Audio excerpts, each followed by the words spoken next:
नमस्कार दोस्तों, Maharana Pratap agro classes के ऑनलाइन डिजिटल प्लेटफॉर्म पे आपका स्वागत है। आज अपन बात कर रहे हैं दलहनी फसलों के बारे में। और दलहनी फसलों में अपने सबसे पहले पढ़ेंगे क्या, चिकपी के बारे में, यानी चना। तो अपने सबसे पहले बात करते हैं चने के बारे में।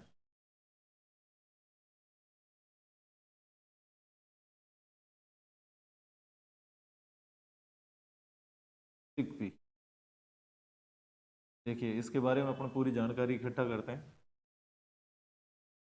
बेसिक सी बात है। सबसे पहले तो अपन बात करेंगे इसका वानस्पतिक नाम क्या है। वानस्पतिक नाम देखिए, साइसर, साइसर एरेटिनम, साइसर एरेटिनम। तो जो वानस्पतिक नाम है वो साइसर एरेटिनम है। ये आपको याद रहना चाहिए। क्या नाम है? साइसर एरेटिनम। दूसरी बात करें कि कुल कौन सा आता है, तो परिवार की बात करें, कुल आता है बेटा इसका फेवेसी। कौन सा आता है? फेवेसी। परिवार है फेवेसी, कुल से आता है। फेवेसी का दूसरा नाम अपन बोल सकते हैं लेगुमिनेसी। क्या बोल सकते हैं बेटा? लेगुमिनेसी, फेवेसी या लेगुमिनेसी। ये भी अपन को आना चाहिए। इसके उत्पत्ति स्थान के बारे में बताएं तो इसका जो उत्पत्ति स्थान है वो कौन सा है। तो उत्पत्ति स्थान के बारे में देखिए बेटा, तो दक्षिण पश्चिम एशिया है। इसका जो उत्पत्ति स्थान है वो कौन सा है बेटा? दक्षिण पश्चिमी एशिया, दक्षिण पश्चिम एशिया माना जाता है। इसका जो उत्पत्ति स्थान कौन सा है? दक्षिण पश्चिम एशिया। ये अपन को याद रखना। इसके अलावा एक साइंटिस्ट और था, उसका नाम है डी कैंडेले। डी, तो आपने याद रखना कैंडोलो के अनुसार इसका जो उत्पत्ति स्थान है वो कौन सा बताया गया के अनुसार? तो भारत बताया गया। कौन सा बताया गया बेटा? भारत। ये भी अपन को आना चाहिए। इसके बाद में अपन बात करें इसका उत्पत्ति स्थान के बाद में गुणसूत्रों की संख्या कितनी होती है। अब गुणसूत्रों की संख्या की बात करेंगे तो गुणसूत्रों की संख्या 2n बराबर, 2n बराबर कितना होता है? 14, यानी 14। तो ब्राउन ग्राम है, यानी अपन बोल सकते हैं देसी चना। देसी चना के अंदर होते हैं 14 और काबुली चने में होते हैं 16। तो अपन वर्गीकरण के अंदर उसकी बात करेंगे। तो पहले से पहले तो अपन को यह पता होना चाहिए कि अपने से पूछ ले कि सर इसका वानस्पतिक नाम क्या है, तो साइसर का एरिटिनम। और साइसर काबुलियम काबुली चने का वानस्पतिक नाम है। और इसकी कुल पूछे तो कौन सा है? फेबेसी, या इसको बोल सकते हैं अपन लेगुमिनेसी। सभी दलहनी फसलों का जो फैमिली है वो कौन सा है? फेबेसी या लेगुमिनेसी। ये अपन को याद होना चाहिए। दूसरी बात करें इसका उत्पत्ति स्थान कौन सा है, तो उत्पत्ति स्थान याद रखना दक्षिण पश्चिम एशिया माना जाता है। कौन सा माना जाता है? दक्षिण पश्चिम एशिया। अपने एक जैसे डिकेंडल जो साइंटिस्ट है उसके अकॉर्डिंग इसका उत्पत्ति स्थान कौन सा बताया गया? भारत बताया गया। अब बात करें गुणसूत्रों की संख्या कितनी होती है, तो कितनी होती है बेटा? 14 होती है। 14 गुणसूत्रों की संख्या इसके अंदर पाई जाती है। आगे बात करते हैं बेटा, ये बेसिक सी जानकारी है। देखिए, क्या आपसे पूछ लें कि इसका अन्य नाम, अन्य नाम ये किन किन नामों से जाना जाता है? अन्य नाम, तो सबसे पहले तो अपन बात करेंगे, ये दलहनी फसलें का राजा है। दलहनी फसलों का, दलहनी फसलों का राजा है। ये अपन को याद रखना है। या दालों का राजा है, या पल्स क्रॉप का राजा है, एक तो ये पता होना चाहिए। दलहनी फसलों का राजा है। दूसरी बात करें, इसको चिकपी भी कहा जाता है। क्या कहा जाता है बेटा? चिकपी। चिक और पी के नाम से भी जानते हैं। चिकपी भी कहा जाता है। क्या कहा जाता है बेटा? चिकपी। क्या कहा जाता है? चिकपी भी कहा जाता है। ये अपन को पता होना चाहिए। देखो चिकपी क्यों कहा जाता है, ये भी अपन को पता होना चाहिए। चिकपी इसलिए कहा जाता है कि जो मुर्गा होता है, मुर्गी होता है, उसका जो सिर होता है वो एक पी की तरह होता है, इसलिए इसको चिकपी के नाम से जाना जाता है। दूसरा बात करें, इसको बंगाल ग्राम के नाम से जानते हैं। किस नाम से जानते हैं बेटा? बंगाल ग्राम। बंगाल ग्राम के नाम से भी जाना जाता है। इसके अलावा अपन इसको बोल सकते हैं ग्राम के नाम से भी जाना जाता है। और एक और कहा जाता है घोड़ा की दाल। घोड़ा की दाल भी कहा जाता है। घोड़ा की दाल भी, घोड़ा की, घोड़ा की दाल भी कहा जाता है। इसको घोड़े की दाल भी कहा जाता है, ये भी अपन को पता होना चाहिए। देखो, आपको याद रखे दलहनी फसलों का राजा किसको कहा जाता है? वो चने को कहा जाता है। चिकपी के नाम से भी जाना जाता है चने को। इसको बंगाल ग्राम भी कहा जाता है, ग्राम भी कहा जाता है, घोड़े की दाल भी कहा जाता है। ये अपन को पता होना चाहिए। अब बात करेंगे सबसे पहले, देखो इसको आप नोट भी कर सकते हैं साथ ही साथ। अब देखिए, और बात करें इसके बारे में थोड़ी सी। देखो इसको मैं उधर ले लेता, आगे बात करते हैं। ये C3 पादप है। कैसा पादप है बेटा? C3 पादप। ये भी याद रहना। कौन सा प्लांट है ये? C3। जितनी भी दलहनी फसलें वो ज्यादातर C3 पादप है। इसके अंदर जो परागण होता है वो कैसा होता है? 100 परागण। ये 100 परागण फसल है। कैसी फसल है? 100 परागण फसल है। ये भी पता होना चाहिए। दूसरी बात करें अपने इसके अंदर, तो 100 परागण हो गया, C3 पादप हो गया। आगे लिखिए LDP पादप है, यानी लॉन्ग डे प्लांट। क्या लिखेंगे बेटा? लॉन्ग डे प्लांट है ये लॉन्ग डे प्लांट को अपन बोल सकते हैं दीर्घ दिवसीय पादप। दीर्घ दिवसीय पादप भी कहा जाता है। कौन सा कहते हैं बेटा? दीर्घ दिवसीय पादप भी कहा जाता है। ये भी अपन को याद होना चाहिए। इसके अलावा आपसे पूछ ले कि सर इसका जो परीक्षण भार की बात करें, तो परीक्षण भार के अंदर अपन को ध्यान रखना है कि जैसे परीक्षण भार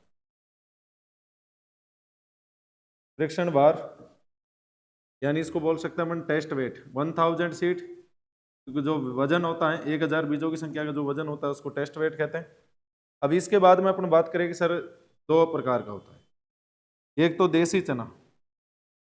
देसी जो चना है उसका जो परीक्षण भार है, देसी चने का टेस्ट वेट, देसी चना उसका होगा कितना बेटा? 17 से लेके 170 से लेके 26 यानी 160 ग्राम। 1000 सीट, 1000 बीजों का वजन इतना होगा। दूसरी बात करें, आपसे पूछ ले कि सर काबुली चने का कितना होगा? कौन सी चने का? काबुली चना। काबुली चने का जो परीक्षण भार है वो कितना होगा? तो लिखिए 260 से लेके 450 ग्राम के आस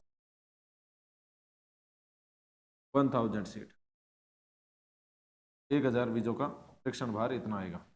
अब आपको एक चीज याद रखना, जो बारीक सीड होते हैं उनके लिए तो क्या करते हैं? टेस्ट वेट करते हैं। और जो सीड मोटे होते हैं, बोल्ट होते हैं, उनके लिए क्या करते हैं? सीड इंडेक्स करते हैं। यह आपको आना चाहिए। तो आप ऐसे पूछ ले कि सर इसका परीक्षण भार अपन ने लिख लिया, आगे याद रखना आपसे पूछ ले कि सर इसका परीक्षण भार की जगह अपने याद रखना बीज सूचकांक। बीज सूचकांक, तो आपको याद रखना बीज सूचकांक यानी सीड इंडेक्स। सीड इंडेक्स,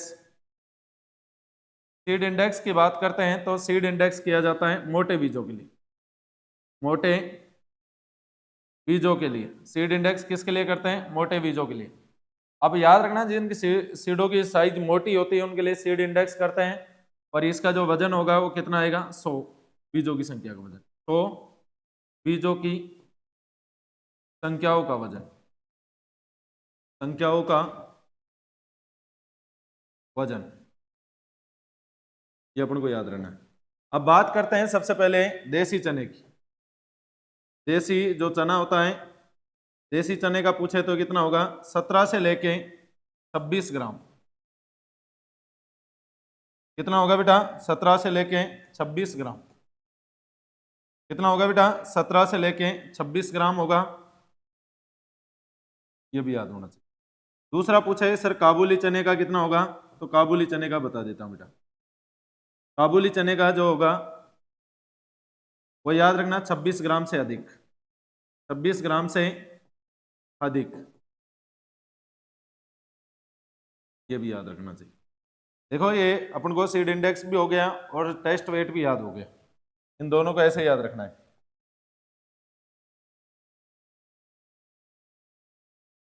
आगे बात करते हैं। इसके बाद में अपने से पूछा है कि सर इसका फल प्रकार, फल का प्रकार, फल किस प्रकार का होता है? तो फल प्रकार के अंदर आप देखिए सबसे पहले या तो होगा पॉड, या पॉड के अलावा या होगी फली। या आपको ध्यान रखना है यहाँ पे बीज इस पॉड के अंदर होता है इस टाइप से, या तो पॉड होगा या फली होगी। इसके बाद में लिखिए इसका पुष्प क्रमांक को क्या कहते हैं, पुष्प क्रमांक यानी इनफ्लोरेसेंस, तो इसको कहते हैं रेसिम। इसके बाद में बात करें अपने इसका अंकुरण का प्रकार, पूछ ले कि अंकुरण प्रकार कौन सा होता है। अंकुरण का प्रकार, अंकुरण के प्रकार के अंदर देखिए सबसे पहले हाइपोजियल, कौन सा होगा बेटा, हाइपोजियल अंकुरण प्रकार होगा। कौन सा होगा, हाइपोजियल। जर्मिनेशन टाइप पूछे तो कौन सा है, हाइपोजियल है, या इसको अपन बोल सकते हैं अधोभूमिक, हाइपोजियल या अधोभूमिक भी कहा जाता है। आगे बात करते हैं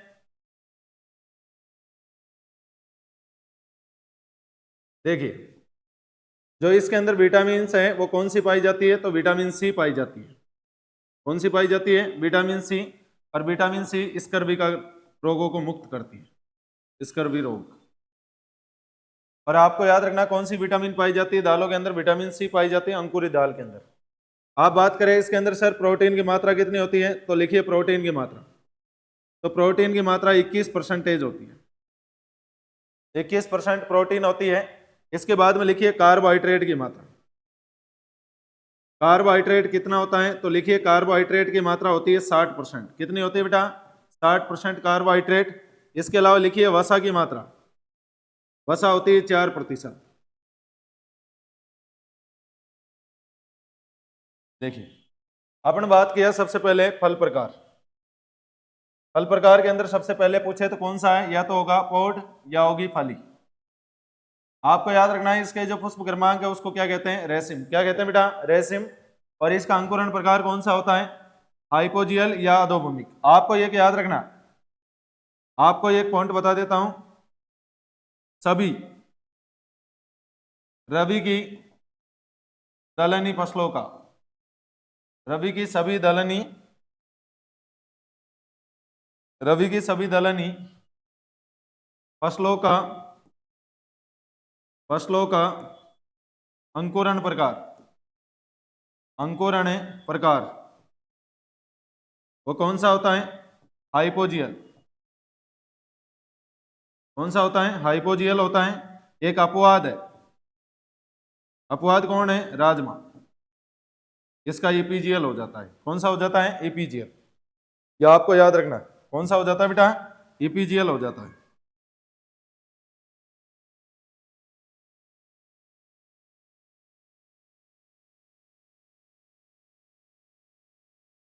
ये अपन को ध्यान रहना चाहिए, कौन सा हो जाता है, एपीजीएल। ये भी अच्छे से याद रखना। आगे बात करें कि सर इसके अंदर कौन सी विटामिन होती है, तो विटामिन सी पाई जाती है। कौन सी पाई जाती है, विटामिन सी। प्रोटीन कितनी होती है, तो आपको याद रखना प्रोटीन 21। जितनी भी दलहनी फसलें हैं प्रोटीन 21 से 20 से लेकर 25 के बीच में होती है। सबसे ज्यादा मूंग में होती है। और इसके बाद में पूछे तो प्रोटीन की मात्रा किस में होती है, सबसे इसके याद रखना 21%। कार्बोहाइड्रेट की बात करें तो 60% पाई जाता है। और वसा होती है कितने परसेंट बेटा, 4%। ये अपन को पता होना चाहिए। इसके बाद में देखिए आगे, आपसे पूछ ले कि विश्व में क्षेत्रफल व उत्पादन, उत्पादन में चना तो भारत करता है। कौन करता है बेटा, भारत। भारत का इसमें याद रखना कि करीबन 70% हिस्सा है, क्षेत्रफल में भी और उत्पादन में भी, यह भी याद रखना है। आपसे पूछे कि भारत में सर्वाधिक कहां करता है, तो भारत में क्षेत्रफल, क्षेत्रफल व उत्पादन, उत्पादन करने वाला राज्य कौन सा राज्य है, तो आपको याद रखना वो है मध्य प्रदेश। कौन सा राज्य है बेटा, मध्य प्रदेश राज्य है। यह भी अपन को याद होना चाहिए। और आपने पूछ लिया कि राजस्थान में, राजस्थान में क्षेत्रफल एवं उत्पादन यानी एरिया एंड प्रोडक्शन, क्षेत्रफल और उत्पादन करने वाला जिला, तो वो जिला है कौन सा बेटा, बीकानेर। ये भी आपको आना चाहिए। देखिए लिखिए, इसको नोट करिए बेटा, लिख लीजिए सारे की सारी चीजों को नोट करिए।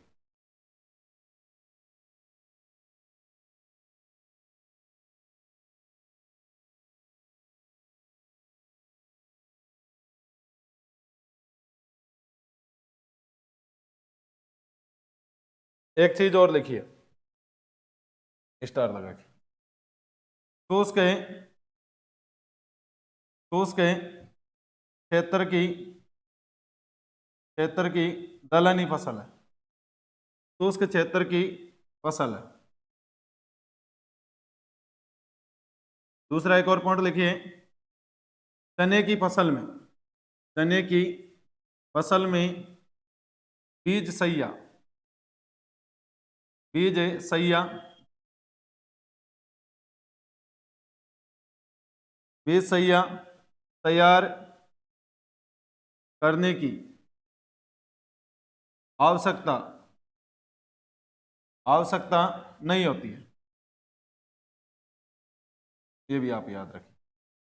ज्यादा बीज यानी क्यारियां तैयार करने, क्यारियां वो ढीली होनी चाहिए, वो ज्यादा तैयार करने की कोई आवश्यकता नहीं है। इसके बाद हम बात करेंगे आगे। देखिए सबसे पहले लिखिए, चने की फसल का, चने की फसल का मुख्य खरपतवार। देखिए चने की फसल का मुख्य खरपतवार कौन सा है, तो लिखिए वो है प्याजी। कौन सा है बेटा, प्याजी। अगर प्याजी ऑप्शन में नहीं रहे तो सर लिखना फिर बथुआ, सिनोपोडियम एल्बम, ये भी याद होना चाहिए। इसके बाद में लिखिए, चने की फसल का मुख्य रोग, चने की फसल का मुख्य रोग, तो मुख्य रोग पूछे तो कौन सा है, उखट्टा रोग, उखट्टा रोग। चने की फसल का मुख्य रोग है उखट्टा रोग। इसके बाद में लिखिए बेटा, चने की फसल का, चने की फसल का मुख्य कीट, चने की फसल का मुख्य कीट कौन सा है, तो याद रखना फली छेदक, फली छेदक या पोड बोरर, हेलिकोवर्पा आर्मी जीरा। अपन जब आगे बात करेंगे उसके बारे में बताएंगे, तो ये अपन को याद होना चाहिए।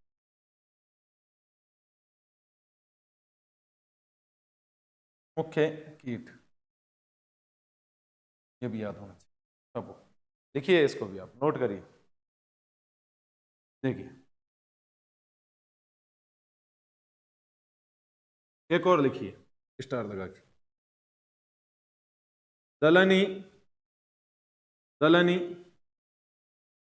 फसलों में, दलहनी फसलों में लाइसिन, लाइसिन एमिनो अम्लों की, अम्लों की अधिकता,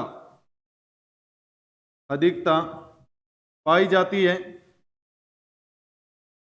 तथा ट्रिप्टोफैन व मिथ्योनिन, मिथ्योनिन एमिनो, एमिनो अम्लों की, अम्लों की कमी पाई जाती है, कमी पाई जाती है। ये भी छापी, याद रखना है कि जैसे अनाज वाली फसलें, उसमें लाइसिन एमिनो एसिड की कमी पाई जाती है और मिथ्योनिन और ट्रिप्टोफैन की क्या पाई जाती है, अधिकता। ये भी याद रखना, मिथ्योनिन, ये बहुत अच्छी लाइन, तो भी आप याद रखना। आगे देखिए बेटा,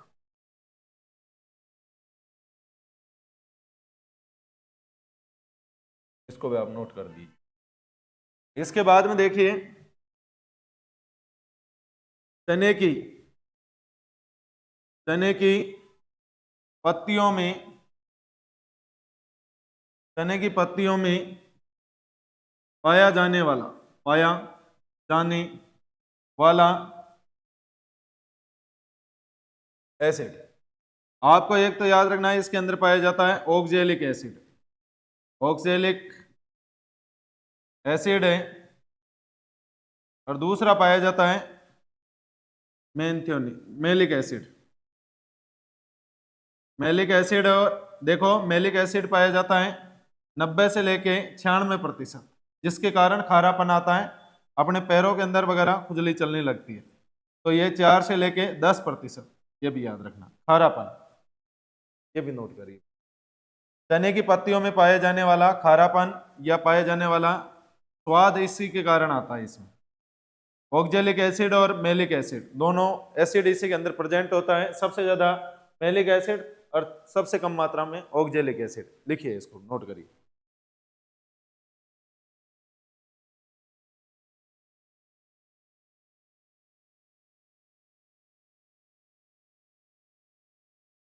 देखिए आगे अपन बात करते हैं निपिंग। चने के अंदर बिल्कुल निपिंग की क्रिया की जाती है। निपिंग को अपन बोल सकते हैं चुटाई।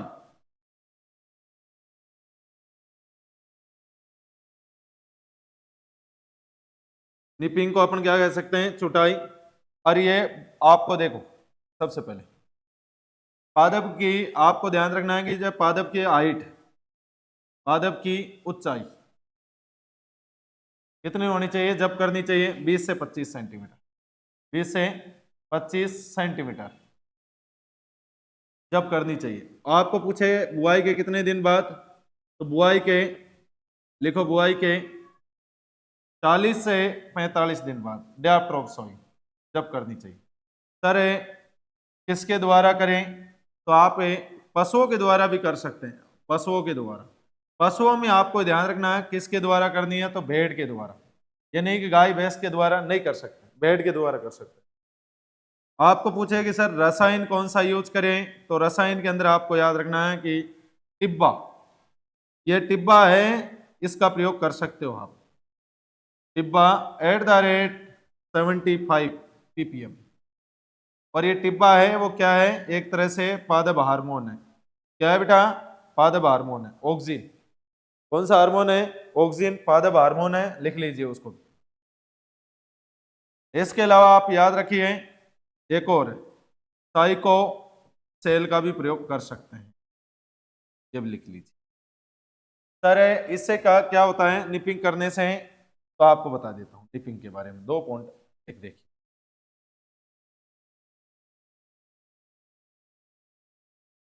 सर देखिए निपिंग के बारे में,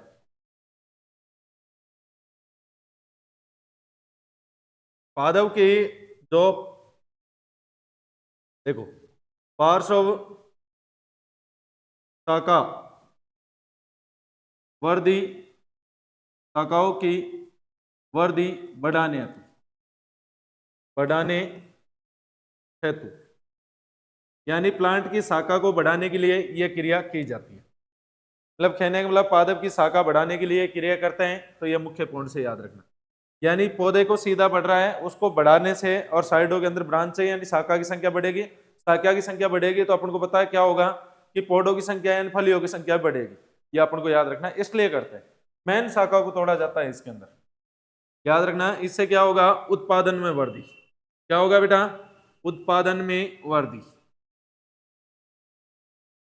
उत्पादन में वृद्धि करने हेतु, ये भी याद रखना। आगे देखिए, इसको नोट करिए आप जल्दी से।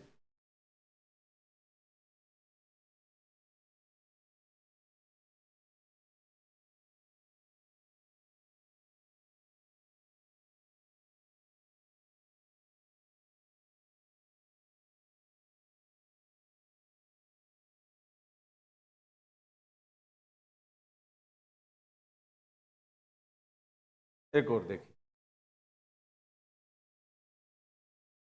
यहां लिखिए चने की उत्परिवर्तन किस्म। चने की उत्परिवर्तन किस्म कौन सी है, तो लिखिए बेटा RS10 और RS11, ये दोनों किस्मों पर ध्यान देना। चने की उत्परिवर्तन यानी म्यूटेंट वेराइटी RS10 और RS11 दोनों याद रहनी चाहिए। इसके अलावा आपसे पूछ ले हरे दाने वाली चने की किस्म, स्टार लगा के लिखिए चने की हरे दाने वाली किस्म कौन सी है? तो आपको याद रखना वो किस्म का नाम है कौन सी बेटा? अर्पण। अर्पण, ये भी याद होना चाहिए। अब बात करेंगे चने का वर्गीकरण के बारे में। देखिए, सबसे पहले इसको नोट करिए, फिर वर्गीकरण पढ़ाएंगे।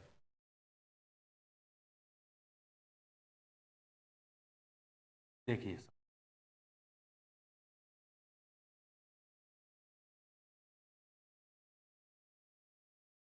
वर्गीकरण, देखो वर्गीकरण के अंदर अपन को पढ़ना है क्लासिफिकेशन ऑफ ग्राम।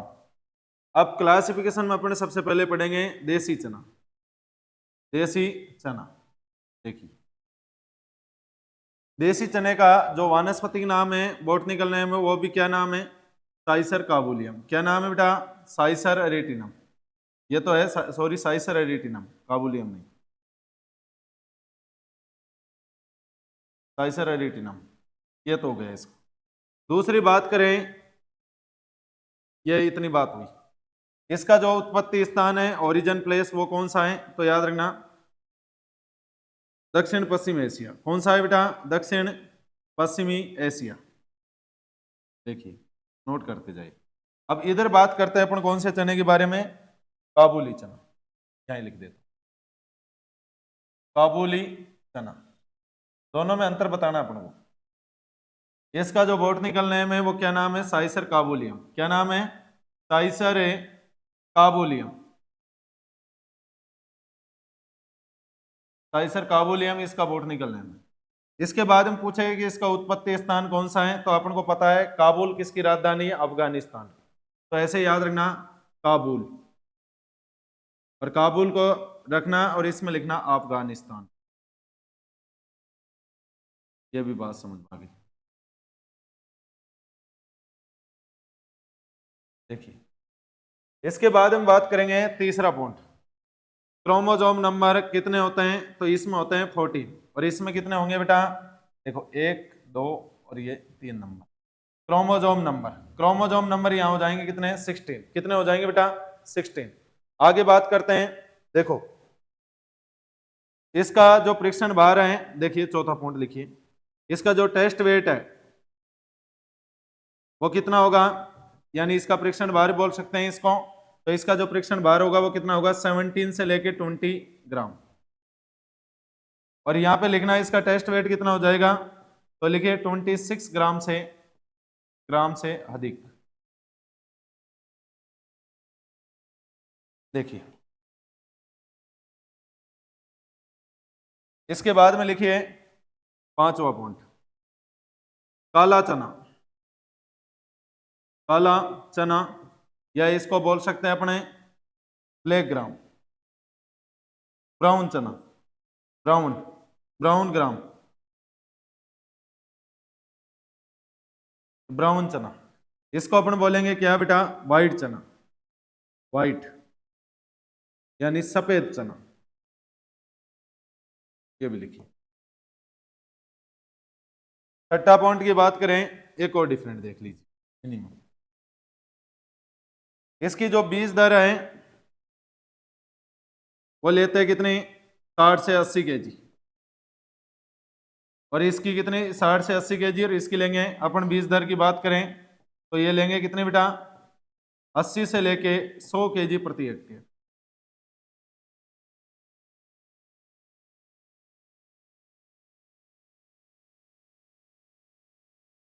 100 केजी प्रति हेक्टेयर, ये भी आपको याद होना चाहिए।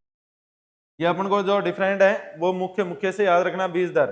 इसमें R इंटू पी क्या रखते हैं? तो लिखिए R इंटू पी। क्या रखेंगे? 30 इंटू 10 सेंटीमीटर। कितने रखेंगे? 30 इंटू 10 सेंटीमीटर। और इसके अंदर कितने रखेंगे? तो इसका जो डिस्टेंस है R इंटू पी, कतार से कतार की दूरी और पौधे से पौधे की दूरी, 45 इंटू 15 सेंटीमीटर, ये रखेंगे। लिख लीजिए इसको नोट। अब इसके बाद में अपन बात करेंगे कल नेक्स्ट क्लास के अंदर। Thank you sir.